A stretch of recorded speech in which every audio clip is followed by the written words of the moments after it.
public servants. Supposed to be.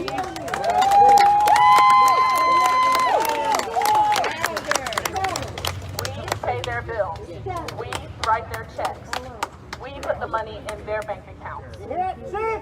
This is not a free job that they're doing, and it's our money that they're using to intimidate us, to threaten us, to lock us up, and make us look like common criminals to everyone outside of Gainesville.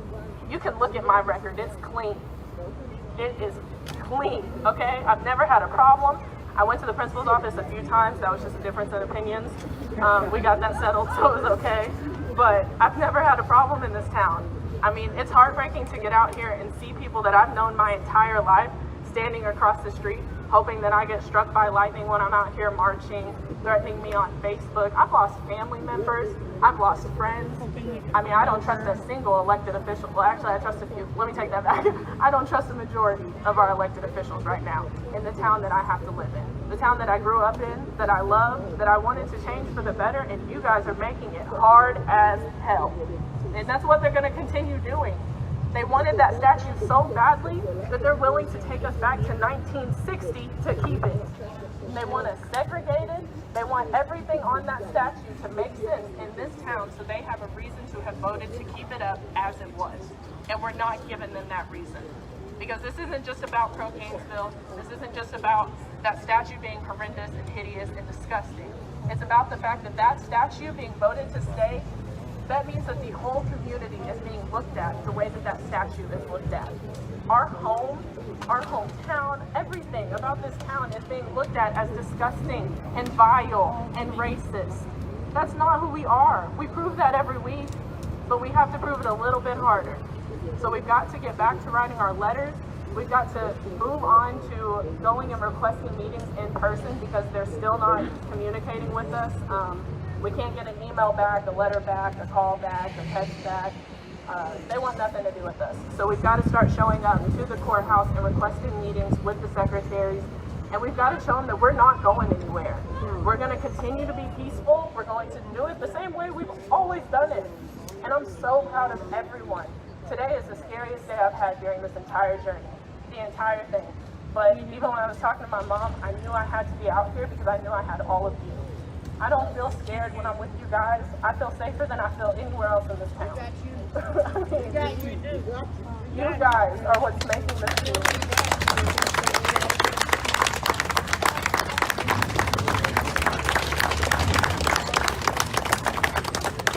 So thank you so much for being here. Like we said earlier, make sure that we all stay tight together. Try and social distance. I mean, we're kind of in a tough spot here. They've only given us, I don't know how much space this is, but yeah, not enough space. But yeah, don't walk off by yourself. We don't want to give them any reasons to use their power or whatever they call it, to bully. I don't want to give anybody a reason. So stick with your people, stay close, and we're going to, I know Justin's going to speak, Amara may speak, and then we're going to open it up, and then we're going to hit a victory lap because this is the courthouse we paid for. We're stepping on the concrete, we're going to stay on the sidewalk, but we're going to march around this courthouse. Because that grass that we're breaking or we're messing up, we're paying for the lawn care on it, so I think we should be able to stomp all over it. So I'm gonna pass this over to Justin and let him say his piece. And once again, just thank you so much for being here. You guys make all of this worth it, and you make it so easy for me to be here every week. So easy.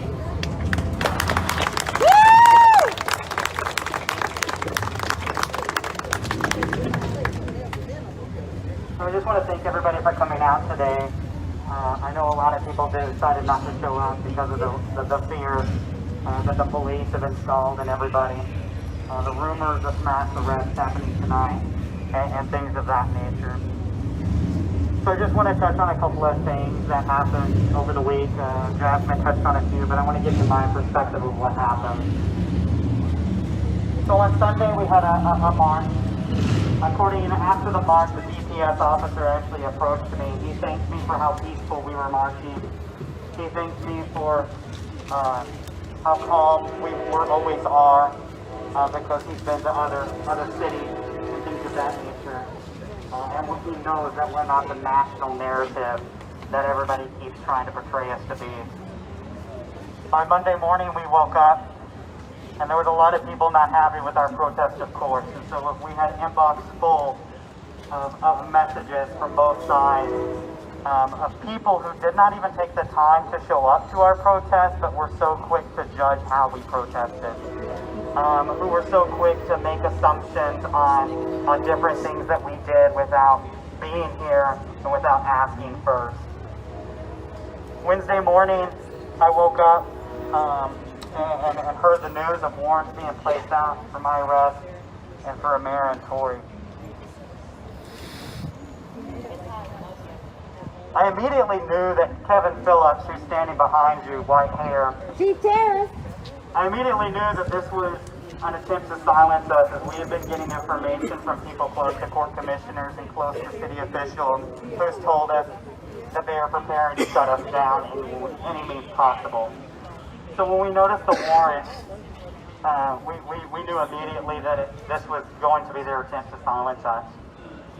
We turned ourselves in on Thursday, and we're able to bond out later. And court dates will be released later, of course.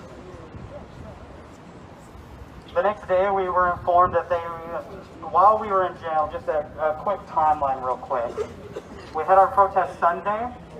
At Monday morning at 8:48 a.m., court commissioners called a special meeting. While they issued the warrants on Wednesday, they issued the warrants after the judge had already been in.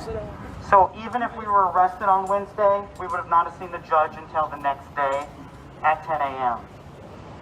The next day at 10 a.m. on Thursday was the court commissioners meeting that they had specially called. That court commissioners meeting was done behind closed doors, and then they came out to the public for only 3 minutes to pass their resolution. Their resolution was basically saying that no signs or anything could be affixed, maintained, installed, or anything on courthouse lawn. We then got notification that they were going to block off the lawn where nobody could step on the lawn. Their reasoning was that we are destroying the grass. But as you can see, we're not destroying anything. As you can see, actually, just over here, if you want to take a look, they stacked the cones up, and these cones themselves are damaging the grass. There is circles on the grass where they are damaging the grass themselves. So even if their reasoning was for that, it makes no sense. They decided to tell us that they refused to answer any of our questions. We tried to contact them and ask questions further about their order, and they just refused to answer any questions. So it became more and more apparent that they were trying to set us up, which is what we believe they did last Sunday as well, after they blocked the streets before anybody else did. That's right, GPD blocked the street before anybody else did. And so we assumed at that moment that they were trying to set us up, and that's why it's just so important today that we all listen to directions and stay and just try to follow the rules as much as possible. But it became very important that this issue is now becoming not just about that statue, but about the First Amendment right of Cook County residents. Third one, yep. Yesterday, they had the Save the Children protest. Now, during this protest, they met just over here by this statue. The lawn was not blocked off, and there was people on the lawn, their signs sitting on the lawn, and affixed onto the statue and onto the tree. And the cones, they have And the cones. They had balloons attached to the cones. So this is a clear target against pro-Gainesville. Man, I wish Chief Phillips would actually listen to us instead of walking around. Let me raise my megaphone up. Maybe he just can't hear us. So we just wanted to make it known that we are not going to be silenced. You know, a lot of people talked about canceling, and I said, no, we can't cancel. right? Yesterday we had the grand opportunity, something that I never expected to happen, where we got to sit down with Mr. Dick Reeves, who marched alongside of Martin Luther King. And we were able to speak about civil rights issues in the country during the 60s, what we're going through now in 2020, the changes that need to happen, and basically what's happening here at the Cook County Courthouse with everything going on. And he gave us advice. We listened to incredible stories and memories. And we sat with him for over 2 hours as we discussed different things.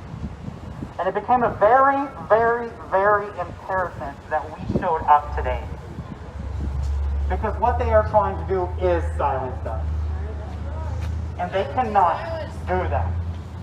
Because silence is compliance with white supremacy. And if they don't agree with white supremacy, but they agree with the statue, then they are definitely agreeing with white supremacy.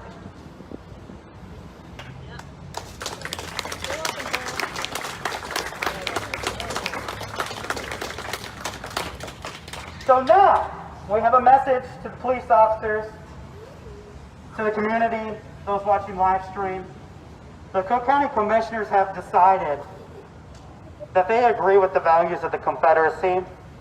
They agree with the cornerstone speech that the VP of the Confederacy stated. And they agree with the values of the Confederacy. And that's why they want this statue to stay. So going forward, everybody who drives through Gainesville, Texas, and Cook County, Texas that sees that statue, it will be known that we are now a town of white supremacy. If you do not believe in white supremacy, and you are disgusted as I am with white supremacy tactics, then that statue should upset you. It should enrage you, and you should be sending emails daily, making phone calls with us, being out here to support us. And it's not just us, it's all of us. Every single one of y'all, I know that are out here every single week with us. A lot of y'all have joined in the conversations with us. Thank you, Vicki. Joining in the conversations with us and giving us advice as we move along. But this is a clear retaliation tactic because Chief Phillips isn't happy that I called him out. So we're going to do it again. Yeah! Where is Chief Sarah? Where you at, Chief Sarah? Okay, so, real quick, July 1st, we had a protest here at the Cook County line. Just across the street there, where now they have coned off. By the way, this is more police officers we've ever had at our protest. There's about 60 of them sitting at the county library, and they're positioned off throughout California Street. But regardless, we had an armed militia. In that permit request that the armed militia requested, they said that their purpose was to show force. Now, show of force, as I mentioned last week, is a military tactic. They said that? They did. They did. Yeah, and then Chief Phillips, Chief Terrorist Phillips, that's hiding now, I'm sure, has said that he signed it. Not only did he sign it, the gentleman put in the permit request at 9 p.m. the day before our protest and picked it up signed at 8 a.m. that next morning at when you're supposed to do it 2 weeks before. Now, before that, Chief Phillips kept yelling at us and telling us that we couldn't get permits because we weren't given a 2-week notice. And we kept challenging him on that, and we kept challenging him on that because we knew our rights. And so finally, he let it go. But he made it very clear that he wasn't happy. There he is. Everybody wave to Chief Phillips. Hey, Chief Phillips! So that's the man who approved the permit for the show of force. He's the man that approved the permit for a show of force. Now, we talked to this gentleman, and, you know, we sat on this information, but I want to say, this gentleman actually told us that an official actually asked him to come. An official contacted him and told him to call for the show of force against us. We have it. We have the proof. But that is what he is saying. Now, he's out of Munster, so I can make a few assumptions because we have county commissioners from there. But I won't make assumptions because we've got people watching. I don't want to accuse anybody of anything. Heaven forbid they'll try to throw me in jail for that. So then we fast forward. After that, we had a next protest. Now, by the way, during that July 1st protest, they only faced us. There were snipers on the building facing us across the street here. Every gun in this area was directed towards us. They did not look at the counter-protesters. Now, after we called them out on this and showed them the proof, they tend to say that they just simply weren't prepared. Which is very unfortunate because if Chief Phillips could prepare his officers for a threat, then he can't do his duty. So if you have threats, you can't do it. Mr. Phillips also told the news after our warrants went out for our arrest that he could not arrest us that day. Now let's remember what happened last Sunday. Last Sunday there was a report that Antifa and BLM was coming to burn down this courthouse. That's right. We asked multiple times for Chief Phillips and for Terry Gilbert with the Cook County Sheriff to put out a statement saying this is not true. And their reasoning was they cannot prove if it's true or untrue. So my thing is, if they were not prepared to arrest us for breaking the law, how were they prepared to protect this courthouse law? Yeah!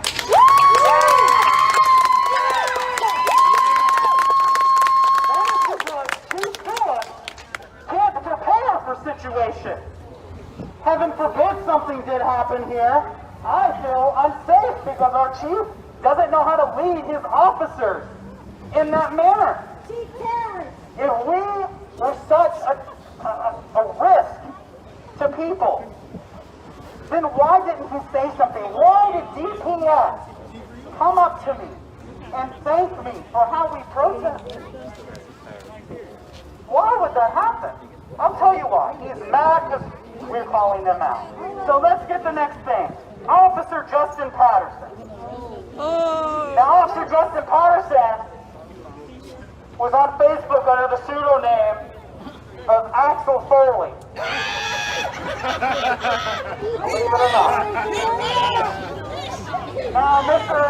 Axel Foley, aka Justin Patterson, he posted in a conservative group of Cook County. Now, this group was created as a way, as a counter movement away from us. So once Gainesville started protesting, they created this voice of Cook County. Who else is a member in that? Mr. Chief Phillips himself is a member of that group. Jason Snuggs, the Cook County Commissioner, is a member of that group. And so there's other elected officials that are members of that group. We've seen other officers as well, but Justin Patterson posted in there and he said, I would like to see a counter-protest movement against protesters, their jobs, and their families. Now, Mr. Phillips says that they are to stay neutral, but that doesn't sound neutral to me. No. That sounds to me that he's trying to stir the pot. So I talked to him. I mentioned it to him. I sent Barry Sullivan, our city manager, and the chief of the police, information and the screenshots with the proof of what happened. And his response was, there's nothing I can do. You're a lie. You're a lie. You can't. Now, why can't he do anything? Well, given his history, because he's not prepared to fulfill his duty in protecting the city. That's right. And he's not prepared for actual threats of people shooting us, then he's not prepared for anything. That's right. Last week, there was a gentleman across the street who was committing a Class B misdemeanor that is way worse than any blocking of the street. He had a long gun that was not strapped to him. He would pick it up with his finger near the trigger and point it in our direction. He did it. DPS asked, and Cook County Sheriff's Office were witnessed asking not once,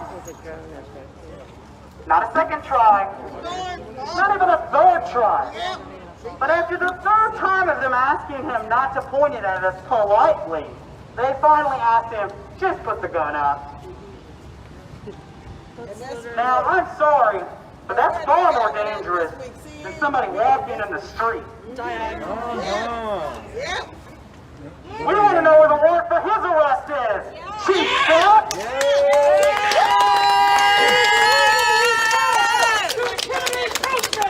It is illegal to use firearms. to use a show of force against protesters. We have been peaceful. And Chief Phillips and Captain Gardner over there, as well as Sheriff Terry Gilbert, have taken a stance on trying to silence us, and that's not what's going to happen. You think it's funny? Because let me make something very clear, officers. You think it's funny? There is no reason for this many of you to be aggravated because you can It's see real funny that black people are terrified in your city. That's fucking hilarious. You're a coward. You're a coward. You're a coward. You ought to be ashamed of yourself. I walked by Chief Phillips over there in his personal car, and coward. talking to the counter-protesters across the street, and he thanks them for everything, but just asked them to stay over there. Because he doesn't want them over here. Why does he want them over here? Because he's got a plan to set us up, and it's not going to work. So, while we were in jail, some people called for the removal of Chief Phillips, and I stand by that call for his resignation. The reason why There's right there with the white hair. The reason why he's looking at us in the eye over here is because he knows. He thinks it's funny. And standing right next to him. So I'm going to let somebody else take the mic because I'm getting very frustrated. But I got one last thing. Real quick, if all the kids could cover their ears, Cannot please. do their job. Chief Phillips, F you.